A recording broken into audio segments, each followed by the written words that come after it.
Cet après-midi, nous allons poursuivre avec notre tutoriel de notre application de gestion que nous avons conçue. Pour déjà comprendre l'esprit de l'application, nous avions fait quelques vidéos, quelques tutoriels auparavant. Aujourd'hui, nous allons poursuivre avec de nouvelles fonctionnalités. Mais nous allons surtout nous atteler avec les fonctionnalités dont le propriétaire ou le chef de l'entreprise a droit. Mais dans un premier temps, nous allons nous connecter en tant qu'un simple employé. Et puis, nous allons essayer de réaliser une vente. Et par la suite, nous allons nous connecter en tant que superviseur et puis voir un peu ce qui va se passer.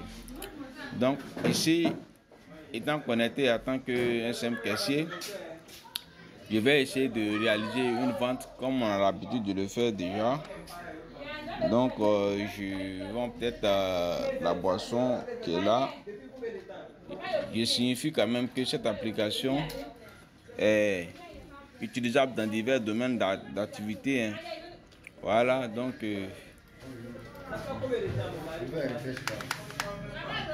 D'accord, donc ici je suis en train de réaliser ma vente. Hein. Voilà, donc lorsque je vais finir de réaliser la vente, on m'a dit que la vente était effectuée avec succès. Vous voyez, la vente est venue ici. Donc je viens, on considère qu'il est fini mon point du jour, donc je vais descendre. À ce moment-là, il y a la possibilité de faire mon point du jour ici. Ok, je fais mon point du jour. Il me restait déjà combien? Fanta, il me restait 99 avant que ça fasse 89 ici. Donc je mets les 99 ici. Et puis je mets les 89 ici. Voilà, ici c'est pour faire mon point du jour. Hein. On considère qu'il est fini l'activité. Donc ça me permet de trouver le nombre d'articles qui est vendu de façon journalière. Donc je mets la date. Je mets la date du jour. Bon non, ici, il peut mettre la date du jour. Je mets la date du jour. Donc là, j'enregistre mon point final du jour. Lorsque je finis de réaliser mon point final du jour, je me déconnecte en tant que voilà, le caissier. Et puis, on va prendre le propriétaire de l'entreprise, mais le superviseur va prendre le relais de service. Donc, il me connecte ici en tant que chef d'entreprise.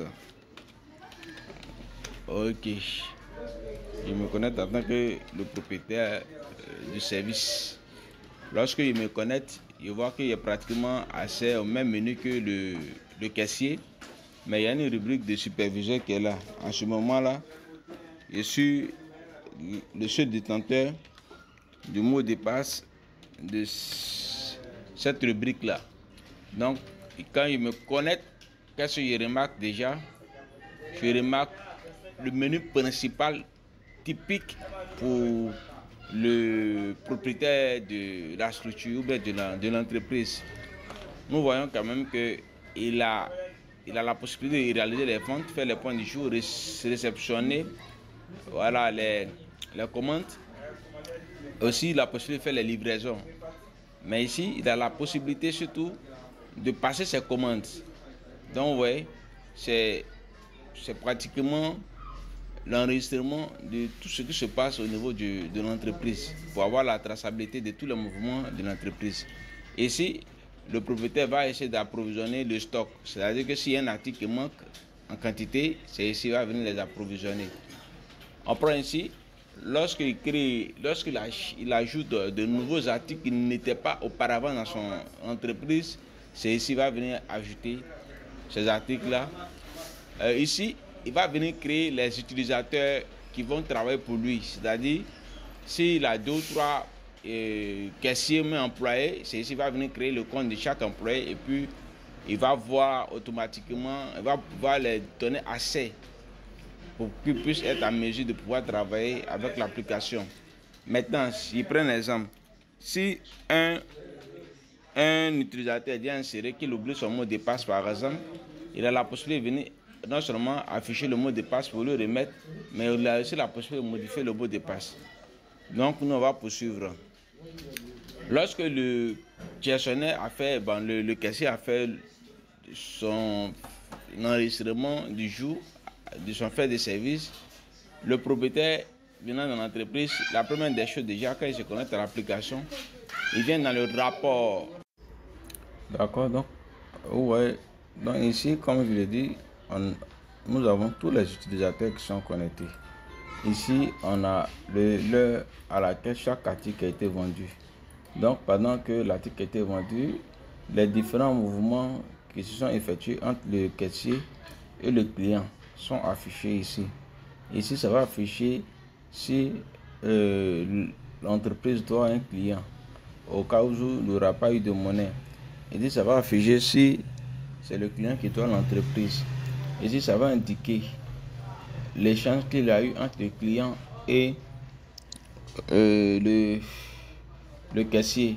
C'est-à-dire que le montant perçu par le caissier et la monnaie remise au client vont s'afficher ici. Ici, ça va afficher un récapitulatif de la vente. Ça va afficher le nom d'article vendu, la quantité d'articles vendus. Voilà, donc les prix de vente sont générés automatiquement par le système. Lorsque un article est vendu, qu'il y a eu une erreur dessus, ici le propriétaire a la possibilité d'apporter une modification pour corriger l'erreur qu'il y a eu. Mais là, j'ai laissé à la faculté uniquement du propriétaire. Donc selon les besoins et selon l'objectif que le propriétaire peut atteindre, on peut autoriser le caissier à pouvoir manipuler ici facilement. Mais pour l'instant, c'est le propriétaire de l'entreprise qui est configuré ici. Voilà, qui a la possibilité de faire les modifications lorsqu'il y a une vente erronée. Donc, comme je vous disais ici, par exemple, ici, cet article a été vendu à 13h21 minutes. Déjà, à partir de l'heure, nous, on a la possibilité, avec ceux qui sont connectés, de citer les responsabilités. Je vais voir par exemple à 13h14, il y a une personne qui est connectée ici. Ça peut être quelle personne? On dit le caissier. Donc le caissier s'est connecté à 13h14 pour se déconnecter à 13h28. Donc si tel est le cas, ici l'article a été vendu à 13h21 minutes. Donc on peut sous-entendre que ce soit le caissier qui a réalisé la vente. Pour dire que ça permet de faire la traçabilité de l'action qui a été amorcée au niveau de l'application. Et lorsque tout ça est géré, le propriétaire a la possibilité de venir vérifier le billettage. Oui, il a la possibilité de venir vérifier le billettage ici. C'est-à-dire que le billettage, à la descente de chaque caissier, le nombre de billets qu'il aura enregistré au niveau de sa gestion sera enregistré directement ici. Par exemple, qu'est-ce qu'on constate ici? Lorsqu'on clique sur une date, vous voyez le nombre de billets de 10 000 s'affiche. Ici, automatiquement, le nombre de billets de 10 000 s'affiche.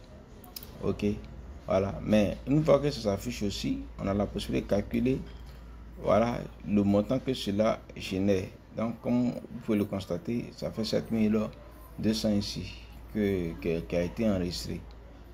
Vous dites, là, tout est clair, tout est tracé au niveau de l'application en cas de service. Tout est tracé au niveau de l'application.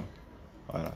En cas de service d'un caissier, tout est tracé au niveau de l'application ici. Oui.